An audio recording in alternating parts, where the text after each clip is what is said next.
ಮಂಗಳೂರಿನ ಖಾಸಗಿ ಬಸ್ಸಿನಲ್ಲಿ ಪ್ರಯಾಣಿಸುತ್ತಾ ಇದ್ದ ವಕೀಲೆಯೊಬ್ಬರಿಗೆ ಕಂಡಕ್ಟರ್ ಇತರ ಪ್ರಯಾಣಿಕರ ಸಮ್ಮುಖ ನಿಂದಿಸಿ ಮಾನಸಿಕ ಕಿರುಕುಳ ನೀಡಿದ ಆರೋಪ ಕೇಳಿಬಂದಿದ್ದು, ಪ್ರಯಾಣಿಕೆ ಕದ್ರಿ ಠಾಣೆಗೆ ದೂರು ನೀಡಿದ್ದಾರೆ. ದೇರಳಕಟ್ಟೆ ಸಮೀಪದ ಜಲಾಲ್ಬಾಗ್ ನಿವಾಸಿಯಾಗಿರುವ ಕೆ ಮುಫೀದಾ ರೆಹಮಾನ್ ಅವರು ವೃತ್ತಿಯಲ್ಲಿ ವಕೀಲೆಯಾಗಿದ್ದು ನಗರದಲ್ಲಿ ಕಾರ್ಯನಿರ್ವಹಿಸುತ್ತಾ ಇದ್ದಾರೆ.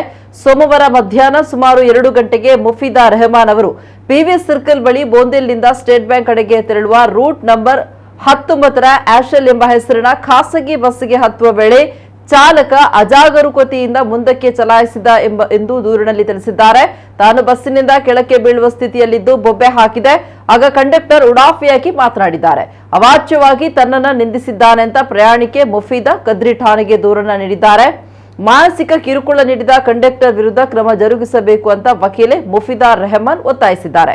ದೂರು ದಾಖಲಾಗಿದ್ದು ಪೊಲೀಸರು ತನಿಖೆ ನಡೆಸುತ್ತಾ ಇದ್ದಾರೆ.